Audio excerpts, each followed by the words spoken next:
যুব উন্নয়ন অধিদপ্তরের অধীনে ৯ লক্ষ তরুণ তরুণীদের জন্য প্রশিক্ষণ ও কর্মসংস্থানের উদ্যোগ গ্রহণ করা হয়েছে। আজকের এই ভিডিওতে আপনাদেরকে জানাবো, আপনারা যারা শিক্ষিত বেকার যুবক যুবতী এবং অশিক্ষিত বেকার যুবক যুবতী বর্তমানে কোনো কাজ পাচ্ছেন না, তাদের জন্য সরকার বিকল্প একটি পদ্ধতি গ্রহণ করেছে। সেটি হলো সারা দেশ থেকে ৯ লক্ষ যুবক যুবতী, এক কথায় ছেলে মেয়েকে প্রশিক্ষণ দিয়ে প্রশিক্ষিত করে গড়ে তোলা হবে।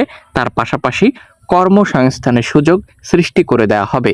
১৫ বছর থেকে, অর্থাৎ ছোট থেকে একেবারে মাঝারি ৩৫ বছর পর্যন্ত প্রত্যেকেই এই চাকরি বা প্রশিক্ষণ গ্রহণ করতে পারবেন, প্রশিক্ষিত হিসেবে নিজেকে তৈরি করতে পারবেন এবং কর্মসংস্থান সৃষ্টি করতে পারবেন। আজকের এই ভিডিওতে আমরা সকল গুরুত্বপূর্ণ তথ্য পর্যায়ক্রমে আপনাদেরই মাঝে উপস্থাপন করার চেষ্টা করছি। যারা চ্যানেলে নতুন দর্শক, এখনও সাবস্ক্রাইব করেননি, দয়া করে চ্যানেলটিকে এখনই সাবস্ক্রাইব করুন। নতুন দিগন্তে যুব উন্নয়ন ৯ লক্ষ তরুণ তরুণীর জন্য প্রশিক্ষণ ও কর্মসংস্থানের সুযোগ। চলুন দেখে নিব বিস্তারিত ইনফরমেশন। এখানে আপনারা গুরুত্বপূর্ণ আপডেটগুলো দেখতে পাচ্ছেন। এখানে দেখতে পাচ্ছেন 2028 সালের মধ্যে 5 লাখ নারী সহ মোট 9 লাখ তরুণ তরুণীকে প্রশিক্ষণ দিয়ে কর্মমুখী ও উদ্যোক্তা হিসেবে গড়ে তোলার মহাপরিকল্পনা গ্রহণ করেছে যুব উন্নয়ন অধিদপ্তর। এই কর্মসূচির নাম দেওয়া হয়েছে আর্ন প্রজেক্ট, যা শুধু একটি প্রশিক্ষণ প্রকল্প নয়, বরং দেশের তরুণদের জন্য একটি দীর্ঘমেয়াদী ভবিষ্যৎ পরিকল্পনা। প্রকল্পটি বিশেষ করে সমাজের পিছিয়ে পড়া জনগোষ্ঠী, নারী, ক্ষুদ্র জাতিসত্তা এবং বিশেষ চাহিদা সম্পন্ন শিশুদের বা এখানে তরুণদের দক্ষতা ভিত্তিক কর্মসংস্থানে যুক্ত করতে গুরুত্বপূর্ণ ভূমিকা রাখবে।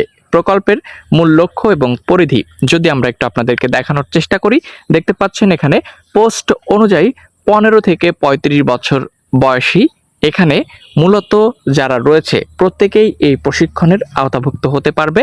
এই জনগোষ্ঠীকে 6টি মূল ক্যাটাগরিতে প্রশিক্ষণের আওতায় আনা হবে। এতে যারা অগ্রাধিকার পাচ্ছে বা অন্তর্ভুক্ত থাকছে, 60% নারী প্রার্থীদেরকে অগ্রাধিকার প্রদান করা হবে, 2% ক্ষুদ্র জাতিগোষ্ঠী, 1% বিশেষ চাহিদা সম্পন্ন ব্যক্তি।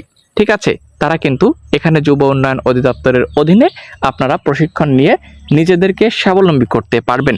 নারীর ক্ষমতায়ন ও তরুণদের অন্তর্ভুক্তি, নারীদেরকে এখানে সুন্দরভাবে প্রশিক্ষিত করে গড়ে তোলা হবে এই প্রকল্পের মূল লক্ষ্য। দেখতে পাচ্ছেন আপনারা, এই প্রকল্পের অন্যতম প্রধান লক্ষ্য হচ্ছে নারীকে মূলধারায় সম্পৃক্ত করা। দেশে বর্তমানে প্রচুর সংখ্যক তরুণী উচ্চশিক্ষিত হলেও কর্মসংস্থানের অভাবে ঘরে বসে রয়েছেন। এই প্রকল্পের মাধ্যমে নারীকে শুধু প্রশিক্ষণ নয়, বরং অর্থনৈতিক কর্মকাণ্ডের চালিকা শক্তিতে রূপান্তর করা হবে।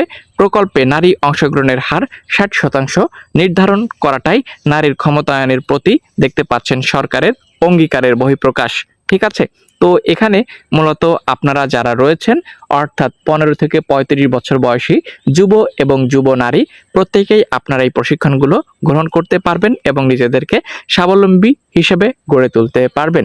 এটি কিন্তু যে বিদায়ী উপদেষ্টা আসিফ মাহমুদ সজীব ভূঁইয়া ভেরিফাইড ফেসবুক পেজে পোস্টের মাধ্যমে জানিয়েছিলেন, সেই অনুযায়ী কিন্তু এখন পর্যন্ত যুব উন্নয়ন অধিদপ্তরের অধীনে ফ্রিল্যান্সিং প্রশিক্ষণ, তাছাড়া সরকারি খরচে বিভিন্ন প্রশিক্ষণ দেওয়া হচ্ছে।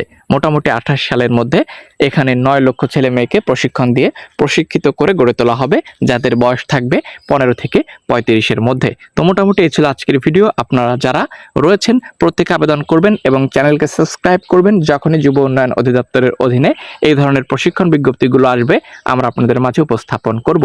এখনও কিন্তু একটি ফ্রিল্যান্সিং প্রশিক্ষণ বিজ্ঞপ্তি যুব উন্নয়ন অধিদপ্তরের অধীনে চলমান রয়েছে, যেখানে 15 জুন 2026 পর্যন্ত আপনারা শুধুমাত্র অনলাইনের মাধ্যমে অ্যাপ্লাই করতে পারবেন। এ বিষয়ে আমাদের চ্যানেলে ভিডিও রয়েছে, অবশ্যই দেখে অ্যাপ্লাই করবেন। ধন্যবাদ।